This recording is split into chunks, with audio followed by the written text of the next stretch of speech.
தமிழ்நாட்டுக்குள்ள எல்லோரும் எந்த இடத்திற்கு செல்வதற்கும் உரிமை இருக்கு.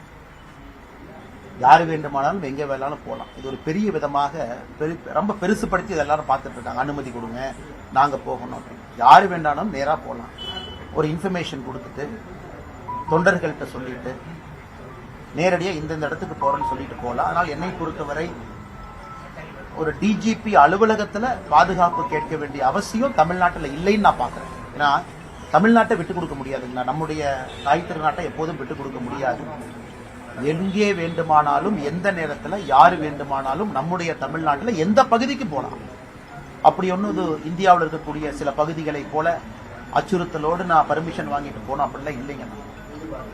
அதனால் இந்த விஷயத்தை பொறுத்தவரை நான் அரசியல் செய்யலைங்கன்னா தைரியமா போகலாம். அரசியல் தலைவர்கள் போறதுக்கு என்ன, ஒரு நாள் முன்னாடி சொல்லிட்டு கூட போகலாம். அவங்க பாதுகாப்பு அவங்க தான் பாத்துக்கணும். காவல்துறை இருக்கிறாங்க, அவங்களும் பாதுகாப்பாங்க. அதனால் திரு விஜய் அவர்கள் கரூருக்கு வரணும்னு நினைச்சா அதே கரூரை சார்ந்தவன் தான் நான். எங்க ஊர் வர்றதுக்கு அனுமதி எதுக்குங்க? நான் யாரு வேணாலும் வரலாமே. எல்லாரும் டெல்லி வந்துட்டு இருக்காங்களே, தலைவர்கள் வர்றாங்களே. முதலமைச்சர்ல இருந்து ஆரம்பிச்சு அண்ணன் கமலஹாசன் அவர்கள் வரை இந்த 10 நாட்களா பார்த்துக்கிட்டு இருக்கோம். எல்லோரும் வர்றாங்க. என்டிஏ பார்லிமெண்ட் டெலிகேஷன் வர்றாங்க.